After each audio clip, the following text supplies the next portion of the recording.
Hi students, ఇప్పుడు మనం చెప్పబోయేది intermediate second year AP Sanskrit అనమాట. దీంట్లో మీకు లాస్ట్ క్వశ్చన్ అనమాట.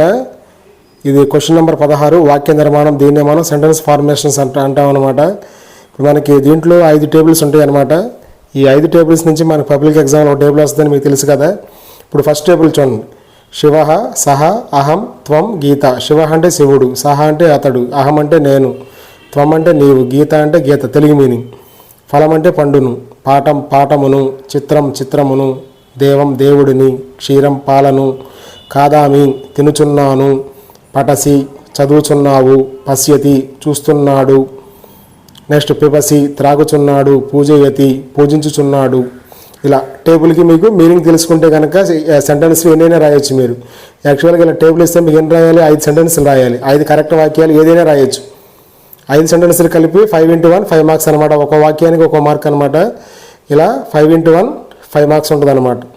ఇలా తెలుగు మీనింగ్ తెలుసుకున్నారనుకో మీరు సెంటెన్స్కి 5 కాదు, మీరు ఎన్ని సెంటెన్స్లు అయినా రాయొచ్చు అనమాట. ఇప్పుడు ఆన్సర్ చూద్దాం ఒకసారి. శివ దేవం పూజయతి, శివ చిత్రం పశ్యతి, శివ క్షీరం పిబతి. వీటికి తెలుగు మీనింగ్ మీకు ఇక్కడ చూపిస్తున్నాను, చూసుకోండి ఒకసారి. ఇప్పుడు మనం శివ మీద 3 సెంటెన్సులు. అంటే మీకు సబ్జెక్ట్లో అంటే ఇది వచ్చేపాటికి మీకు ఫస్ట్ రో అంతా కూడా నౌన్ అండ్ ప్రొనౌన్. ఇది వచ్చేపాటికి మీకు నౌన్ అండ్ ప్రొనౌన్. ఈ ఫస్ట్ రో అంతా కూడా మీకు నౌన్ అండ్ ప్రొనౌన్. ఈ మిడిల్ రో అంతా కూడా సబ్జెక్ట్స్ అనమాట. లాస్ట్ రో అంతా కూడా వెర్బ్ ఫార్మ్స్ అనమాట. అంటే ఇక్కడ చూడండి ఒకసారి మీరు ఇక్కడ. ఇప్పుడు మనకి దీంట్లో ఫస్ట్ టేబుల్లో ఏవైతే మీకు సబ్జెక్ట్స్ ఉన్నాయంటే నౌన్ అంటే నామవాచకాలు, అంటే పేరు మీద. వీటి మీద మీరు నేర్చుకున్నారనుకోండి చాలా ఈజీ అనమాట. ఇలా మూడింటి మీద. శివ మీద మనం ఇక్కడ 3 సెంటెన్సులు రాసాం కదా. అదేవిధంగా సహా మీద 3 సెంటెన్సులు, సహా మీద 3 సెంటెన్సులు, అదేవిధంగా గీత మీద 3 సెంటెన్సులు అనమాట. ఇలా మీకు ఇక్కడ చూపించే చూడండి. అలాగే అహం మీద, త్వం మీద. ఇది ఈ టేబుల్ ఇలా నేర్చుకోండి అనమాట. ఇది నెక్స్ట్ సెకండ్ టేబుల్.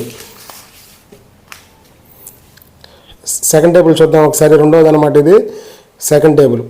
రమేష్ అంటే రమేష్, గోవింద అంటే గోవింద్, త్వం అంటే నీవు, రామ అంటే రాముడు, అహం అంటే నేను, కిమ్ అంటే ఏమి, కిమర్థం అంటే ఎందుకు, కుత్ర అంటే ఎక్కడ, కథ అంటే ఎప్పుడు, గచ్చతి అంటే వెళ్ళుచున్నాడు, కరోతి చేయుచున్నాడు, పటామి చదువుచున్నాను, వసతి నివసించుచున్నాడు, పిబసి త్రాగుచున్నావు.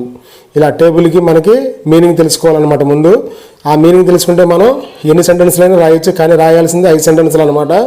ఇది ఏది ఇచ్చినా కానీ మీరు చాయిస్ రాయండి. తర్వాత ఇక్కడ చూడండి. ఇక్కడ ఫస్ట్ ఇక్కడ మనం చెప్పుకున్నాం కదా ఆల్రెడీ. ఈ ఫస్ట్ రో అంతా కూడా మనకేంటివి నౌన్ అండ్ ప్రొనౌన్. నామవాచకాలు ఉంటాయి, సర్వనామాలు ఉంటాయి. మిడిల్ రో అంతా కూడా సబ్జెక్ట్స్ అనమాట. లాస్ట్ రో అంతా కూడా వెర్బ్ ఫార్మ్స్ అనమాట. ఇప్పుడు దీంట్లో మనం పేరు అంటే నామవాచకాలని 3ని రౌండప్ చేస్తున్నాం. నామవాచకాల మీద రాస్తే బాగుంటుంది. ఏదైనా రాయొచ్చు, కానీ నామవాచకాల మీద అనమాట. ఒక దాని మీద మనం 3 సెంటెన్సులు రాసామనుకోండి. ఆ రమేష ప్లేస్లో గోవిందా పెట్టి అదే 3 సెంటెన్సులు, గోవిందా ప్లేస్లో మళ్ళీ రామహ పెట్టి 3 సెంటెన్సులు. ఇక్కడ చూడండి ఎగ్జాంపుల్గా మీకు ఇస్తున్నాను. రమేష కిమర్థం గచ్చతి, రమేష కుత్ర గచ్చతి, రమేష కథా గచ్చతి. అదేవిధంగా ఇక్కడ చూడండి మీకు ఇక్కడ అంటే సెంటెన్స్ని మీకు అంటే ఇక్కడ మీకు అక్కడ సెంటెన్స్ అంటే అలాగే వదిలేసాను అనమాట, ఫిల్ చేయలేదు. ఇక్కడ గోవింద కిమర్థం గచ్చతి, గోవింద కుత్ర గచ్చతి, గోవింద కథా గచ్చతి. అలా అదేవిధంగా రామ. ఇలా త్వం మీద అహం మీద కూడా చూడండి ఒకసారి.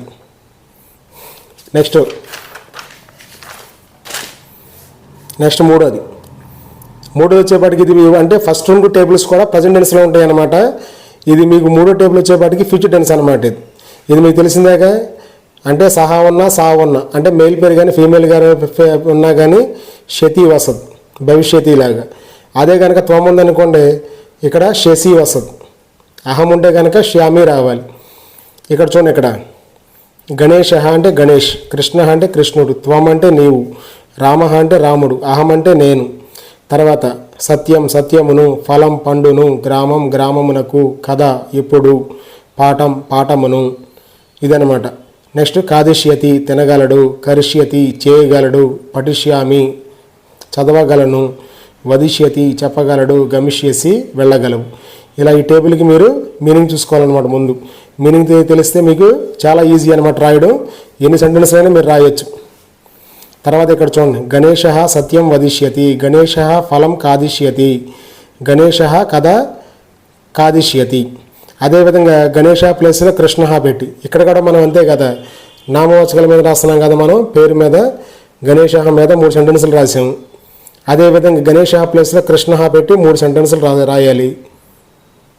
తర్వాత అదేవిధంగా రామ మీద 3 సెంటెన్సులు అనమాట. ఇలా ఇక్కడ చూడండి, మీకు ఎగ్జాంపుల్గా ఈ సెంటెన్స్ మీకు కంప్లీట్ చేయలేదు, ఎందుకంటే గణేశ ప్లేస్లో కృష్ణ పెట్టి ఈ సెంటెన్స్ రాస్తారు. మళ్ళీ కృష్ణ పెట్టి గణేశ ప్లేస్లో కృష్ణ పెట్టి ఈ సెంటెన్స్ రాస్తారు.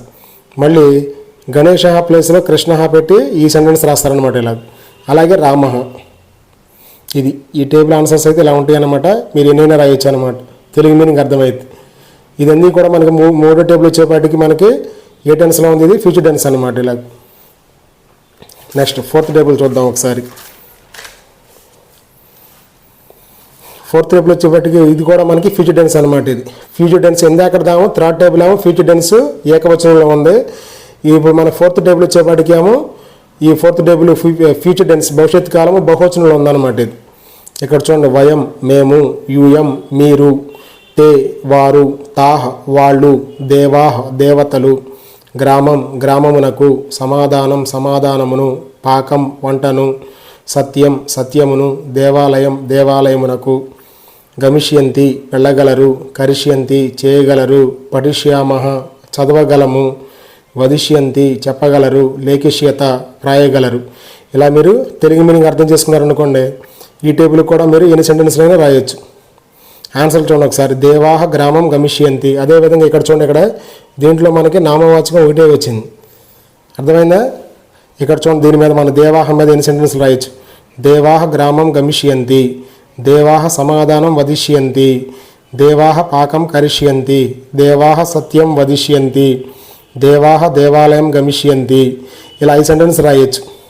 తర్వాత వయం సమాధానం పఠిష్యామః, యూయం సమాధానం లేఖిష్యత. ఒక్కొక్క దాని నుంచి ఒక్కొక్క దాని బట్టి రాసాను మీకు ఇక్కడ ఎగ్జాంపుల్గా. నెక్స్ట్ తే పాకం కరిష్యంతి, తాహ పాకం కరిష్యంతి. ఇలా 4వ టేబుల్ అయితే కనుక. నెక్స్ట్ లాస్ట్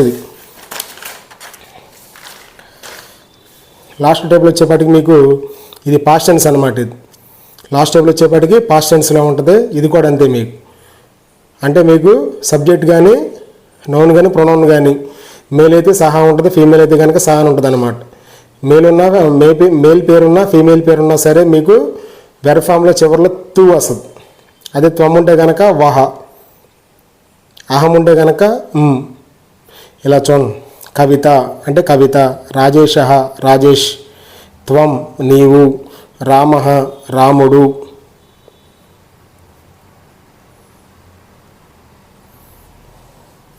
నెక్స్ట్ రామ అంటే రాముడు, అహం అంటే నేను, క్షీరం పాలను, ఉత్తరం ఉత్తరమును, పాఠం పాఠమును, దేవం దేవుడిని, అనమత్ నమస్కరించెను, అపటత్ చదివెను, అపటం చదివి తిని, అలికం వ్రాసి తిని, అపిబహ త్రాగితివి.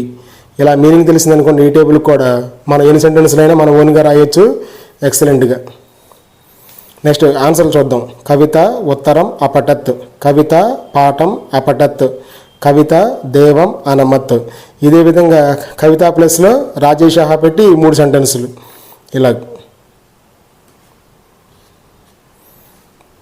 నెక్స్ట్ తర్వాత అదేవిధంగా ఇప్పుడు దీంట్లో కూడా మనకి నామవాచకాల మీద చూసినట్లయితే కవిత ఒకటి, రాజేష ఒకటి, నెక్స్ట్ రామ ఒకటి.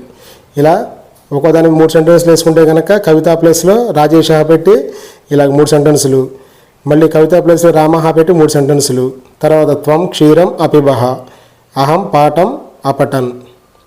ఇది స్టూడెంట్స్, ఇది చాలా ఈజీ అనమాట. ఈ రకంగా నేర్చుకుంటే తెలుగు మీనింగ్ తెలిస్తే మీరు అసలు ఆన్సర్లు కూడా చూసుకోవాల్సిన పని లేదు. మీరు ఎంత ఈజీ అంటే అంత ఈజీ అనమాట. ఓన్గా రాయొచ్చు అనమాట. అంటే word to word meaning Telugu meaning కనుక తెలిస్తే కనుక. స్టూడెంట్స్, మరిన్ని వీడియోస్ కోసం నా ఛానల్ని చూస్తూనే ఉండండి.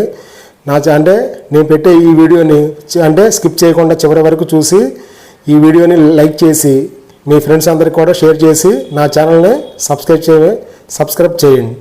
మరిన్ని వీడియోస్ కోసం నా ఛానల్ చూస్తూనే ఉండండి. Don't miss it. Thank you.